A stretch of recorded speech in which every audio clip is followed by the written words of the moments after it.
Welcome to the Killer Innovation Show, the longest continuously produced podcast in history.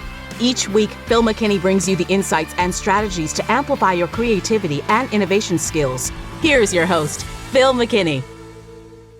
Welcome to the studio. We are still here in Colorado. We're actually getting ready to head out on the road. We will be pulling out soon in a handful of days in the mobile studio, which is a 45-foot Prevost entertainer bus. So it's the same bus that rock stars travel around in. And we've modified it so it has our studio in it. And it also has a Zoom room in it. So we actually will be on the road probably 6, 7, maybe even 8 weeks. Traveling around primarily from Denver to the East Coast, stopping off and finding innovators who've got interesting stories. So I would love to come to your neck of the woods. Just let us know if you've got an interesting story or know somebody that has an interesting story. We have a fairly big event coming up in Richardson, Texas. We are looking to be there the full week of Labor Day week, doing a combination of interviewing technology innovation companies in the Richardson, Texas area, along with running a hackathon for a charity nonprofit that I'm the chairman of the board for called Hacking Autism. You can hop on over to hackingautism.org, or you can hop over to the Hacking Autism community. That is community.hackingautism.org. Community.hackingautism.org to get more information. So let me give you a little context. In the past, I've shared about some of the things that I do with companies, which falls into two buckets: innovation coaching and innovation mentoring. Now you're going to say, what the heck is the difference between innovation coaching and innovation mentoring? Innovation mentoring is myself mentoring executives, mentoring one-on-one with executives. So that is somebody who is, I do CEO mentoring, not so much. I'm primarily focused on innovation mentoring. So this would be somebody who is maybe the chief innovation officer, maybe the chief technology officer, who is within an organization whose role includes or encompasses innovation efforts. So it's things like, how do you build a team? How do you establish innovation cultures? How do you structure your innovation pipeline? How do you as an executive inspire? How do you create executive presence? So when you talk about innovation, people get excited, they buy in, they support your efforts. That is innovation mentoring. Innovation coaching is around a project. You need a new product or a new service, or you've got an existing effort and you're struggling. In many cases, I've been invited to participate or even facilitate the projects or contribute, be an innovator generating ideas that get prioritized. In some cases, helping connect with third-party resources to get proof of concepts built, hardware and software, and all kinds of stuff, and do design work. I originally started off wanting to be an architect, so I'm very visually oriented. So for some reason, I get pulled into design efforts. So today's topic is really around innovation coaching. Innovation coaching. And this particular topic for today is around creating the innovation or creative brief. The innovation brief, creative brief, whichever term you want to use. This is the document you would give to your innovation team, or someone in your organization would give you, that defines a project, a problem area, an area of focus that you need to, that you're looking for an innovation, a new product, a new service, a new way of distributing, a new business model innovation. Whatever it is, the key to start with is this innovation brief, or in some contexts, people will call it the creative brief, and it defines it. So what we're going to talk about today is I'm going to share with you the 9 key elements of successful innovation and creative briefs. What are those 9 key elements? And if you spend the time, one, requiring people to give it to you if you're going to be the one innovating, or if you are going to retain an innovation coach or an innovation firm this is the briefing document you would create to them to make sure you generate success of your innovation efforts. Before we jump into today's episode, got a favor to ask. Can you like, follow, and share?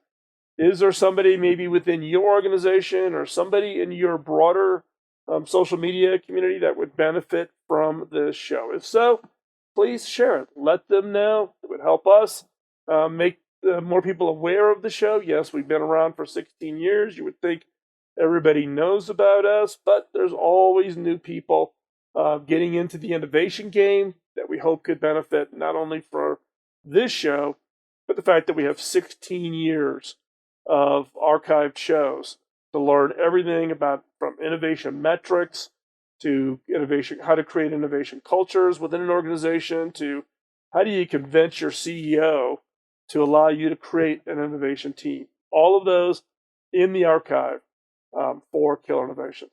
So again, if you are a fan, please like, follow, and share. And with that, we're going to jump into today's episode.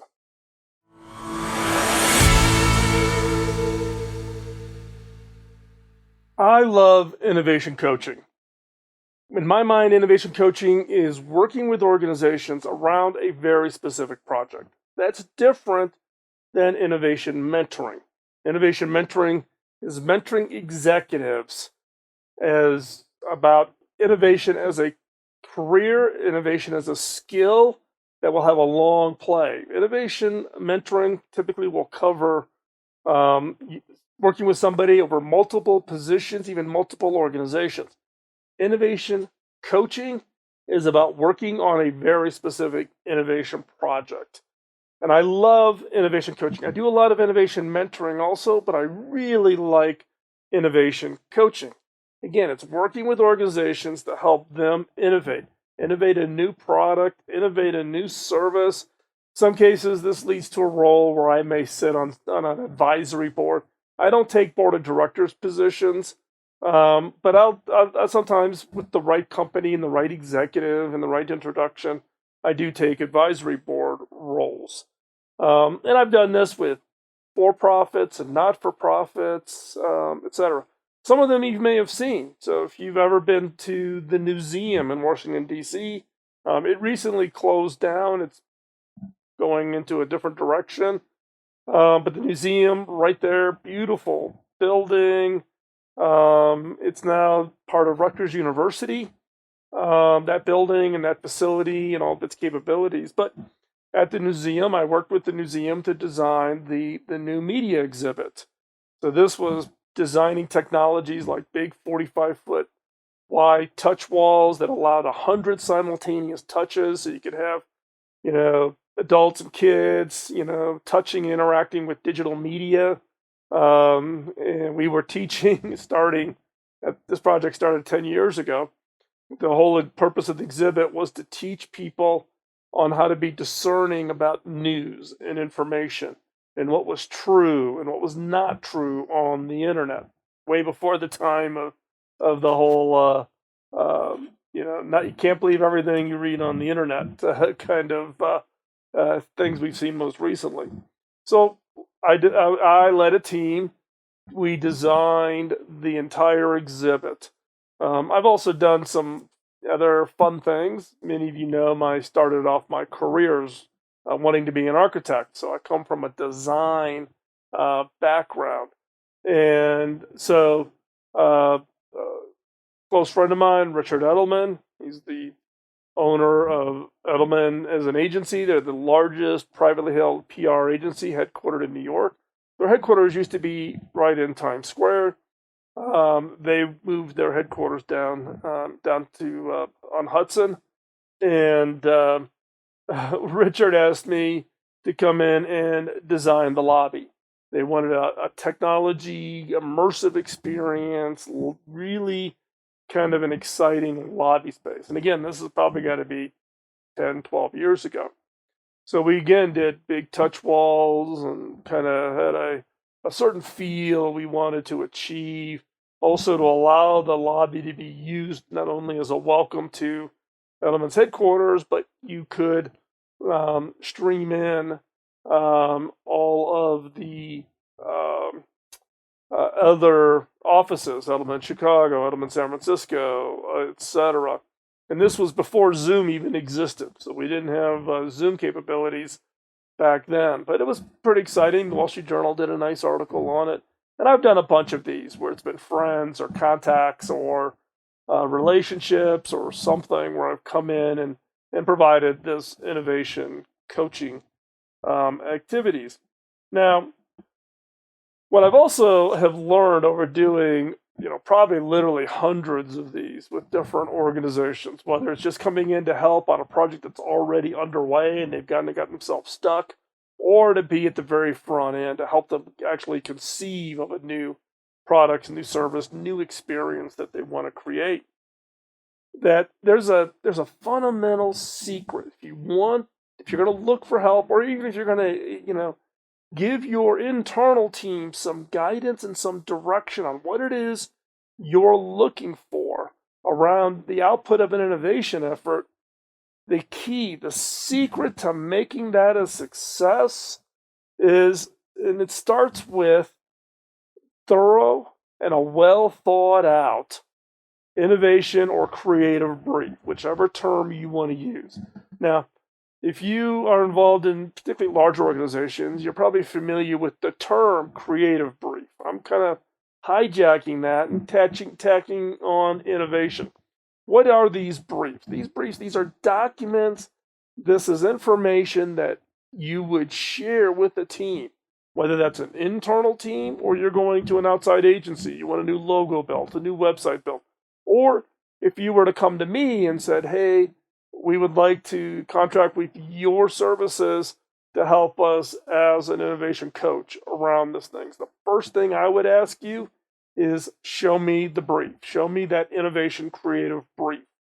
The information that I'm going to need to know what is it you're looking for? What give me some history of your organization, etc. So there are 9 key elements of a successful innovation brief or creative brief. Again, whatever term you want. This brief is a document that explains kind of the ins and outs of a project. The audience is the creative team. It could be an agency, a designer, your internal innovation team, your internal engineering team, but this is a key document. And do not shortchange it. Don't whip it out in 5 minutes and then send it off and then wait for magic to happen. Spend the time really thinking about this, really understanding. It not only helps the creative team, the innovation teams that you've engaged, but it also helps you kind of think through what the overall objective is. What is the goal of this effort? Not just, hey, hurry up and come up with a new product idea. I've seen lots of those. The output from those is terrible.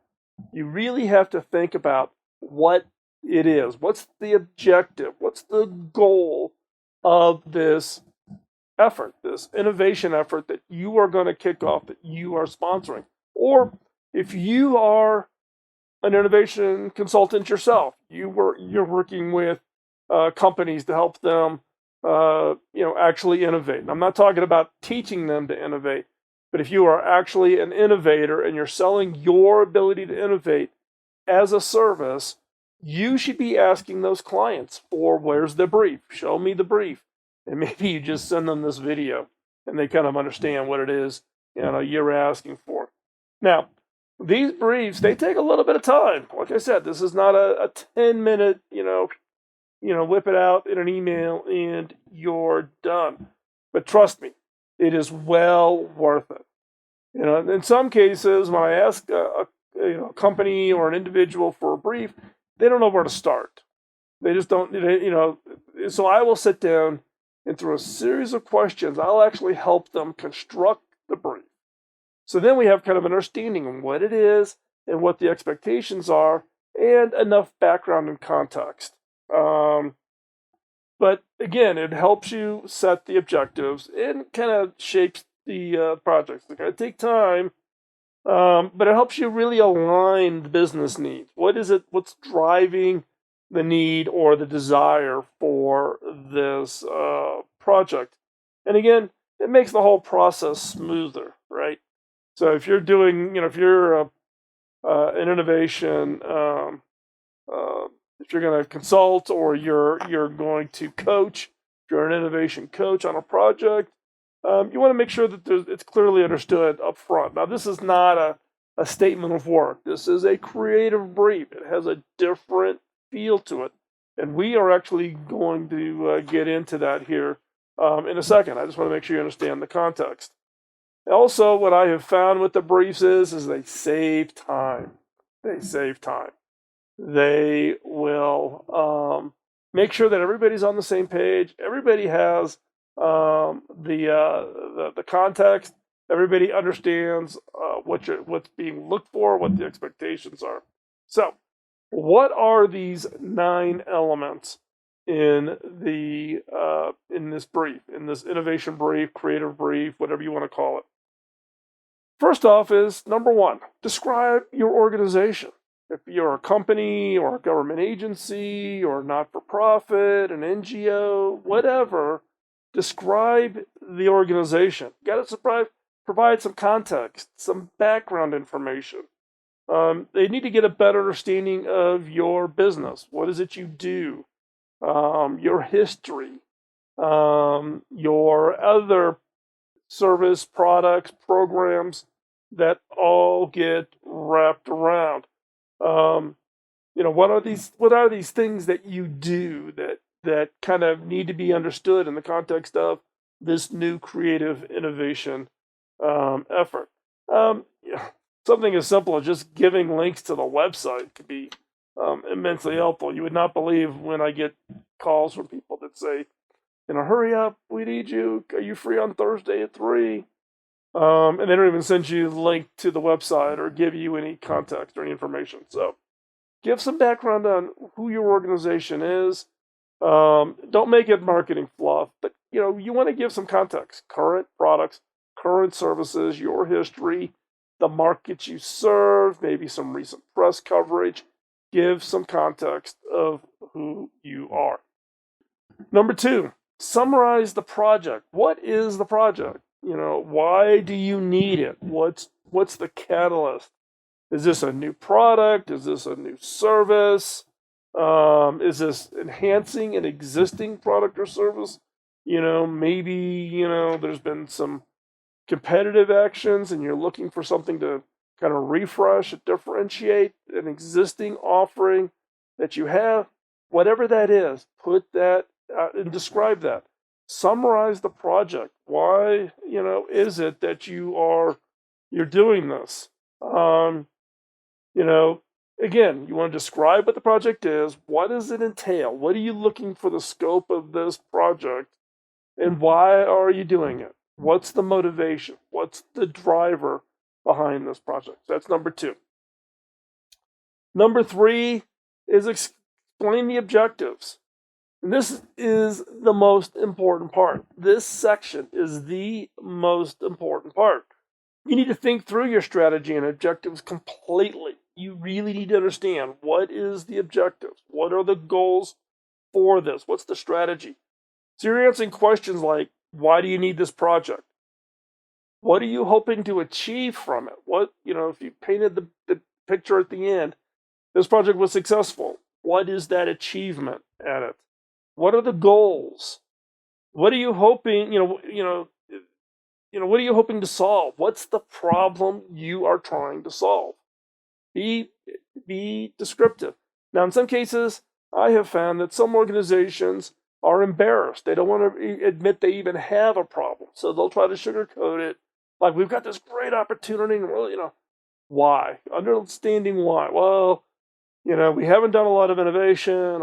We've got new competitors, and we're down 30% in revenue, and blah, blah, blah, blah, blah, blah, blah, right? Don't be embarrassed. You are better with your innovation coach to share all of the issues. Be transparent. You want an innovation coach you can trust, right? They're not going to use this against you or look down upon you. But that's context that's critically important when defining the objectives of this particular project. And then key. How will you measure success? How will you measure success at the end of this project? What does success look like? And a good innovation coach will give you feedback on whether that's even the success that you're looking for, whether that's even reasonable, whether that the time frame is even fit. I've been coaching a CEO for a small organization recently. They came in after the previous CEO retired. When they came in, they wanted to kind of reignite the organization with all forms of new programs, new products, new things they wanted to launch. But right out of the gate, the new CEO comes in and finds out that the entire organization is just in financial shambles. There's no money in the accounts. The board of directors has basically not provided good governance. The board, was really not effective. And this person came to me like, I'm going to quit. I'm not going to do this. And then we sat down over a couple of days and had some good conversations. And I shared with them, I said, look, you can quit. That's perfectly valid. You were brought in under false pretenses. But I think you should also think about this as a real career opportunity. Because if you can turn this around, that can give you the confidence that just is immeasurable, going forward in your career. So they decided to stick it out. And they were saying, well, I need to get this turned around in a year. And I said, well, that's just not realistic. I said, the goals you should be setting, replacing your board of directors, re-looking at everything the organization does, and stopping the things that bring no value and putting more effort into things that do bring value, restructuring your staff, replacing staff, reskilling all these things. These things will take time. You want them done in a year, not going to happen. I said, realistically, you need to be thinking like 3 years. Get this organization turned around. Well, this last weekend, that particular CEO reached out to me 3 years almost to the day, and they showed me the checking account.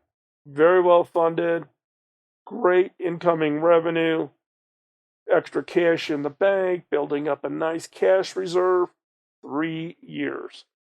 So a good innovation coach that's been around the block a few times will give you good, honest feedback and help you set that expectation. We all want the big bang. The reality is these things take time, and you have to have patience and you have to have perseverance. You got to stick it out. So be clear, explain your objectives, and the key there is how will you measure success? And work with your innovation coach to really understand what is reasonable given the coach's experience. Because you want to find a coach. I'm going to get on my soapbox here.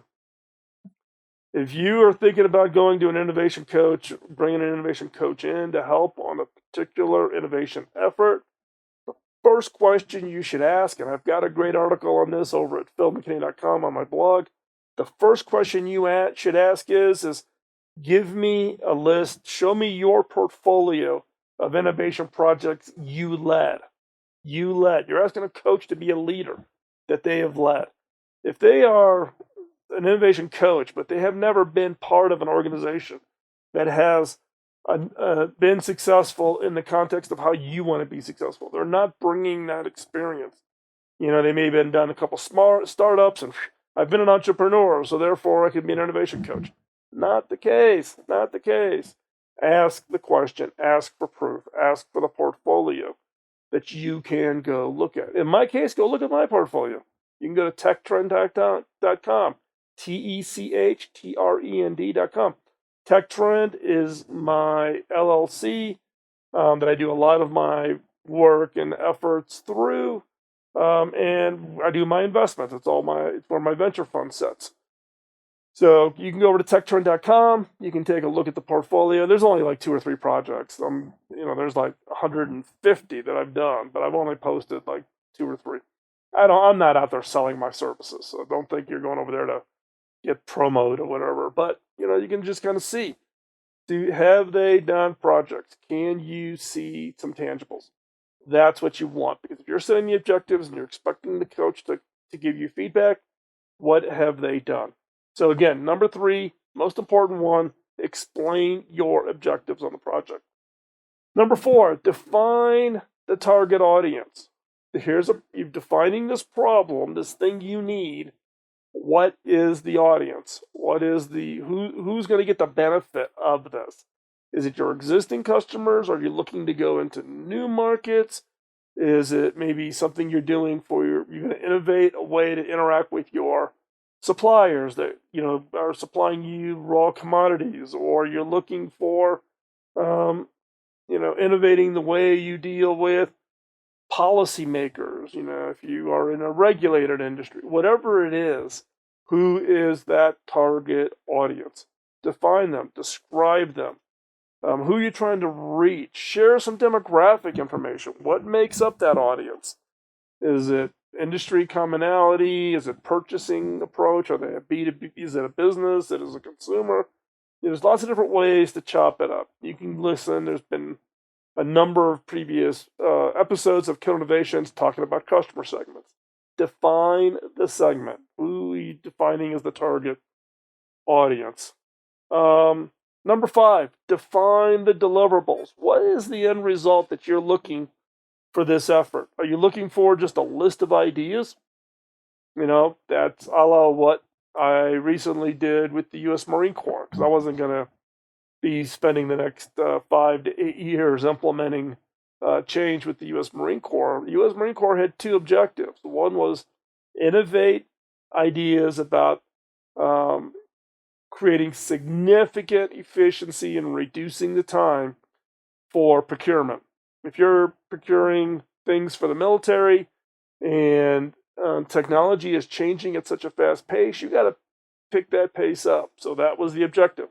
But this had a secondary objective. The secondary objective was teach my teams at the Marine Corps how to innovate, how to use the FIRE framework, how to run and facilitate an ideation session.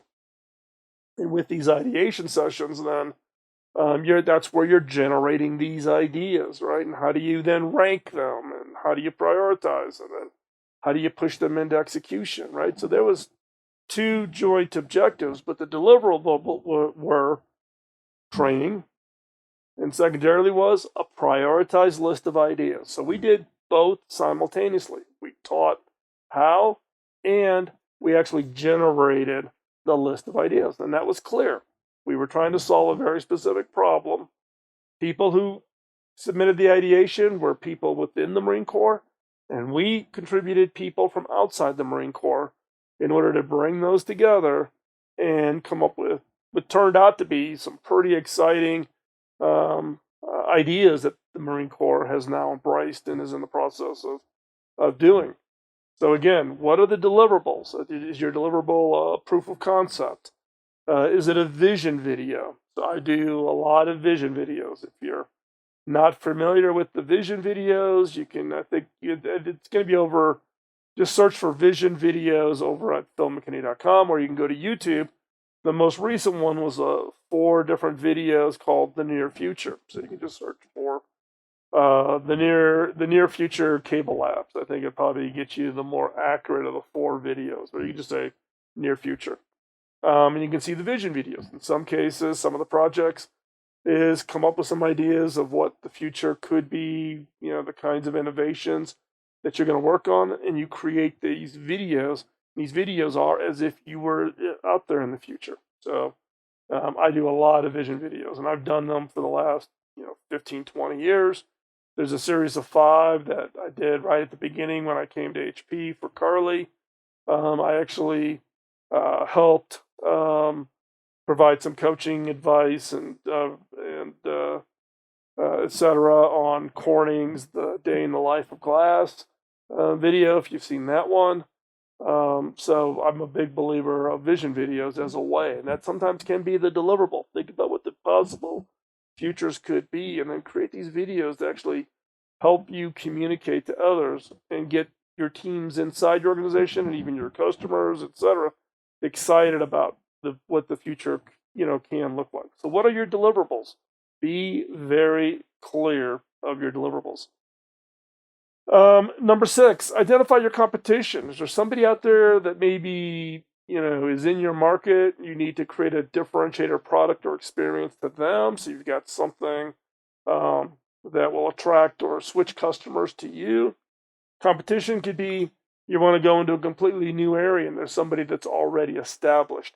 And how do you think about innovating? I don't know, everything from the business models to manufacturing, whatever. It's not always just the new products and services. Remember, we talked about it last week's show. Innovation is not just about new products, but in the case of identifying your competition, what are they doing? What's state of the art already? Because you don't want to innovate something that's kind of a me too. What is state of the art that's out there?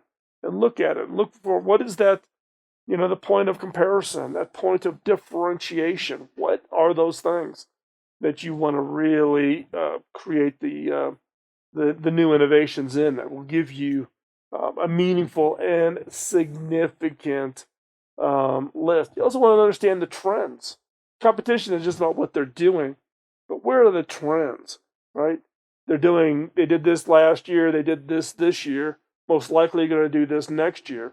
That kind of sets the trend, and you don't want to be on that trend curve. You want to step above that trend curve and do something of significance. Create something that will generate a wow, that will clearly get the attention of the marketplace. Number 7, provide the timing. What is the timing? When does this have to happen? I need something in 2 years. This is long range. We know this is going to take some time. This is a 3 to 8 year kind of a thing. This is something I need in 6 months. Set the timing, and be realistic. Listen, if you've got a really good top-notch innovation coach, listen to that innovation coach. Listen to their advice on the timing, right? If they're truly an innovation coach, not just a leadership coach or a CEO coach or a CTO coach, this is an innovation coach, someone who's done it, someone who's been in the seat, right? Who's done this, who's delivered award-winning products, who understands, what it takes. But you got to define that timing. What is that timing? So when? And that may be a little bit of a negotiation. Number 8, specify your budget. How much are you willing to spend? Because in some cases, people say, yeah, well, I can cough up $1,000, but I need the world's, I need flying cars at $1,000 budget. Not going to happen. Now, for $1,000, you might find somebody that might be willing to put you together some PowerPoint slides, if you're lucky. And I don't even think you can do that for $1,000. But specify your budget. How much are you really willing to spend? And what do you get for that?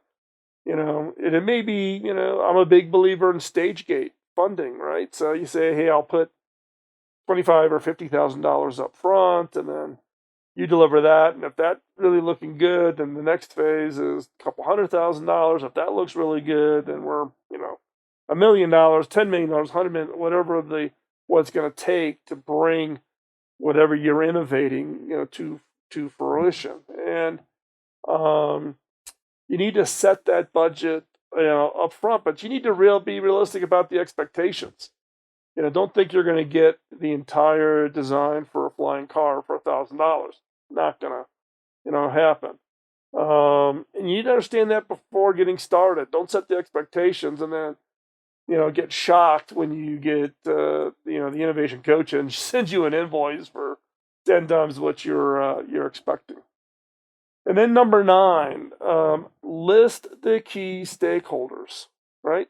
This brief is coming, either you're developing it because you're going to bring a coach in from the outside, or you're going to give it to your innovation team, or you are an innovation coach, or you are an innovation leader within an organization, and you're getting this document. The one thing that I immediately look for is, who are the other stakeholders? Who are the other people that need to be included in this?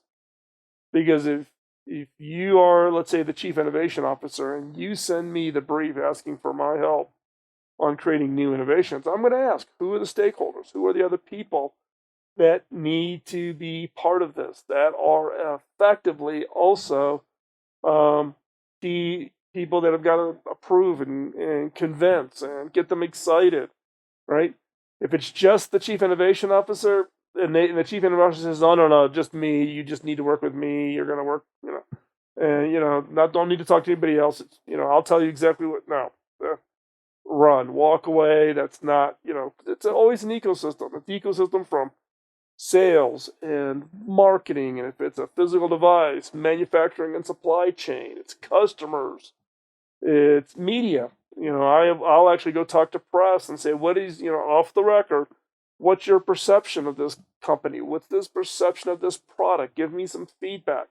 That's all part of collectively talking to the ecosystem. So who are the stakeholders that are absolutely so critically important? So again, number one, describe your company. Number two, summarize the project. Number three, explain the objectives. What are the objectives? 4, define your target audience.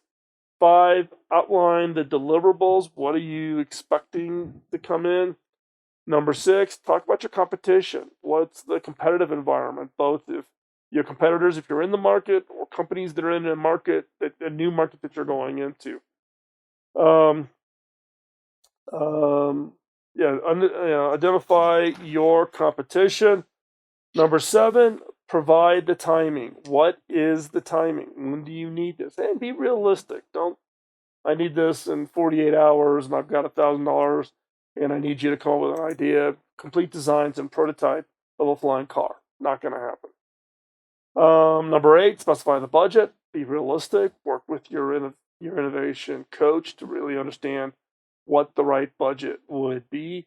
And then number 9, list the key stakeholders. Now, this particular list actually came from, there's a pretty standard structure to creative briefs, right? And the order may change and the terminologies may change.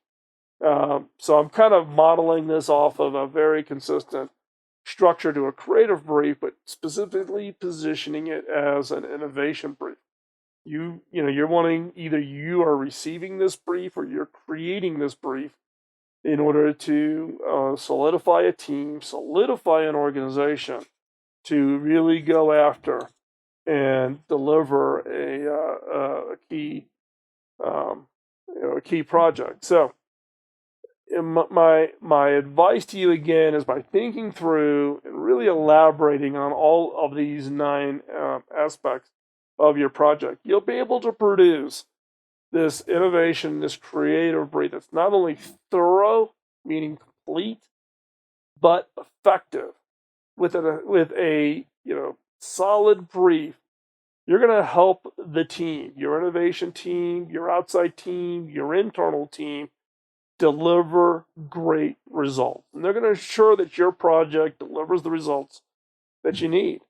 The more effort you put into this brief, the more likely you are to have innovation success.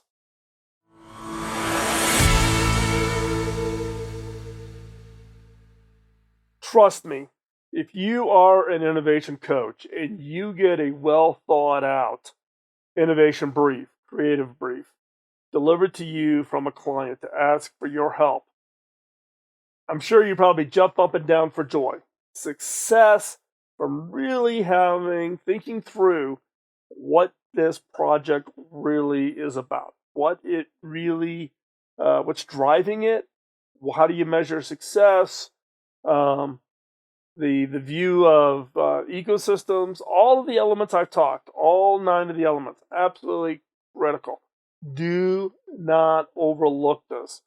Do not go even into an ideation session without really thinking about all the elements that go into this innovation brief. You want to spend the time doing that. So that, again, I just want to admonish you to really think about this. If you are an innovation coach, teach others how to create the brief you need. If you are inside of an organization and you're looking for an innovation coach or you have an innovation team, in this document you can use them internally. If you're bringing somebody in from the outside to coach a project, then take the time and create the brief. Everything we talked about in the main core part of the show today will be over in the show notes over at killerinnovations.com. So if you can't remember what part 7 was or part 6 of a briefing document is, you can always jump back and hop on over to the website. Everything will be there.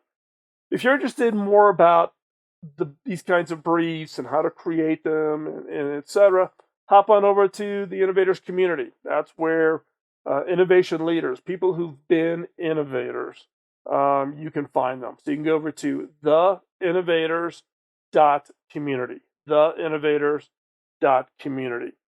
And that community is hosted by the Innovators Network. The Innovators Network distributes this show plus other shows, but the Innovators Network also is made up of innovators. These are formerly, or in some cases currently, chief innovation officers, CTOs that have innovation responsibilities, and everything from Fortune 50 companies all the way down into startups.